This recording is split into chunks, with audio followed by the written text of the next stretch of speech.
للہ رب العالمین والصلاة والسلام علی سید الانبیاء والمرسلین اما بعد فبسم اللہ الرحمن الرحیم یا ایہا الذین آمنوا کتب علیکم الصیام کما کتب علی الذین من قبلکم لعلکم تتقون صدق اللہ مولانا العظیم وصدق رسولہ النبی الکریم الامین اللہم صلی علی سیدنا و مولانا محمد وبارک وسلم۔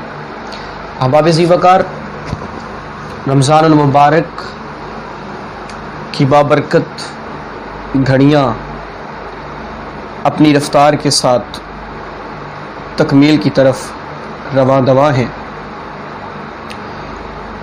یہ وہ بابرکت اور مقدس مہینہ ہے کہ پوری امت مسلمہ کو جس کا انتظار پورا سال رہتا ہے۔ ایک آیت مقدسہ پڑھی، اے ایمان والو روزے تم پر فرض کیے گئے ہیں جیسا کہ تم سے پہلی امتوں پر فرض تھے تاکہ تم متقی اور پرہیزگار بن جاؤ۔ رمضان المبارک کے اندر ایک ایسی عجیب عبادت ہے کہ انسان کو طلوع فجر سے لے کر غروب آفتاب تک اللہ رب العزت بھوک اور پیاس میں مبتلا رکھتا ہے۔ کیسی عجیب عبادت ہے، لیکن ایک بات ذہن میں بٹھائیں کہ اسلام کی کوئی بھی عبادت فلسفے اور حکمت سے خالی نہیں ہے۔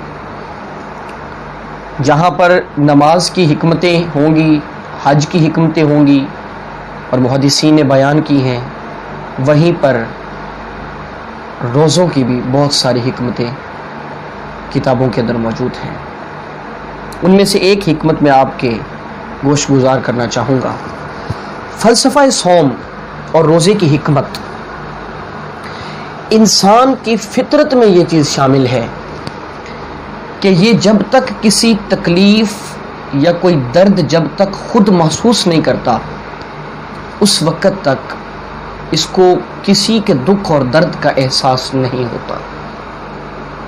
بالکل اسی طرح جس معاشرے کے اندر میں اور آپ بس رہے ہیں، اس معاشرے کے اکثر و بیشتر لوگ بھوک کا سامنا کرتے ہیں، پینے کا صاف پانی انہیں میسر نہیں ہے۔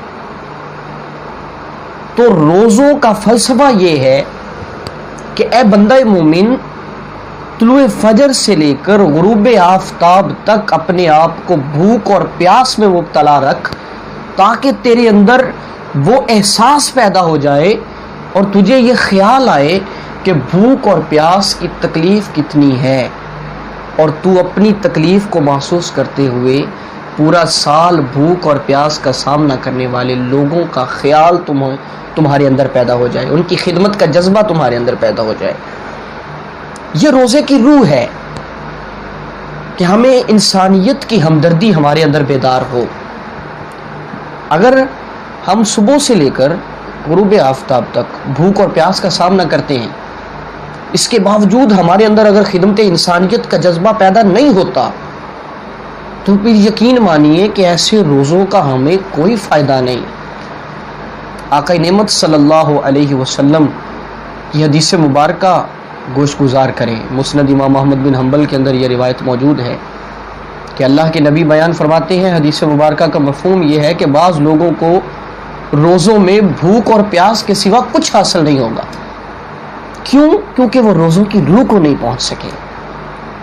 جس معاشرے کے اندر میں اور آپ رہتے ہیں، یہاں مفلسی کا غلبہ ہے، لوگ بھوک کا سامنا کرتے ہیں، لوگ پیاس کا سامنا کرتے ہیں۔ تھر کے اندر بلک بلک کر بچے، شیرخوار بچے بھوک اور پیاس کی وجہ سے بلک بلک کر مر جاتے ہیں۔ تھر ایک ایسا علاقہ ہے پاکستان کے اندر کہ جہاں پر سب سے زیادہ بھوک نے ڈیرے ڈالے ہوئے ہیں، پیاس نے ڈیرے ڈالے ہوئے ہیں۔ ان کی شرح اموات چیک کریں کہ کتنے بچے مرتے ہیں، کیوں مرتے ہیں۔ اللہ کے نبی نے تو فرمایا تھا کہ میری امت ایک جسم کی مانند ہے، جسم کے ایک حصے کو دکھ ہو تو دوسرا بھی محسوس کرتا ہے۔ کہاں پہ چلی گئی انسانیت؟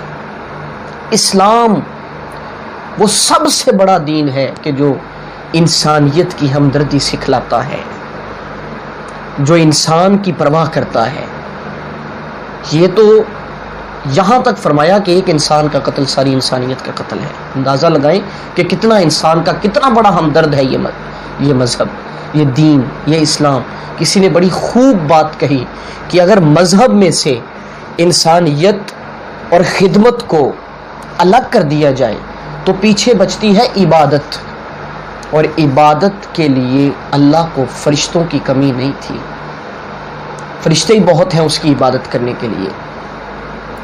کسی نے بڑی خوب بات کہی کہ مخلوق خدا جب کسی مشکل میں پھنسی ہو تو سجدوں میں گرے رہنا عبادت نہیں ہوتی۔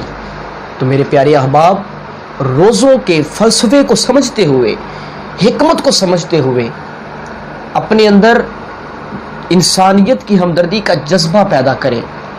سحری اور افطاری پر بڑے بڑے دسترخوان سجانے کے بجائے کوشش کریں کہ ان دسترخوانوں پر زیادہ سے زیادہ ہم حقدار لوگوں کو بٹھائیں۔ زیادہ سے زیادہ کھانے بنانے کے بجائے چاہیے کہ وہ کھانا کسی مستحق تک پہنچائیں، کسی حقدار تک پہنچائیں۔ خدا کی قسم، جب کسی بھوکے پیٹ میں لقمہ جائے گا اور بھوک کے بعد جب کوئی لقمہ میسر آئے تو جو شکر کے کلمات اور جو دعائیہ کلمات کھلانے والے کے لیے نکلیں گے، قسم سے وہ الفاظ عرش اولا کو تھام لیں گے۔ وہ عرش اولا کی اللہ کے حضور وہ الفاظ جو ہے وہ دعا بغیر کسی پردے کے اللہ تک پہنچ جائے گی اور فوراً مقبول ہوگی۔ دعا ہے اللہ رب العزت سے کہ اللہ رب العزت ہمیں روزوں کی حکمت کو سمجھتے ہوئے اس کی روح کو حاصل کرنے کی توفیق عطا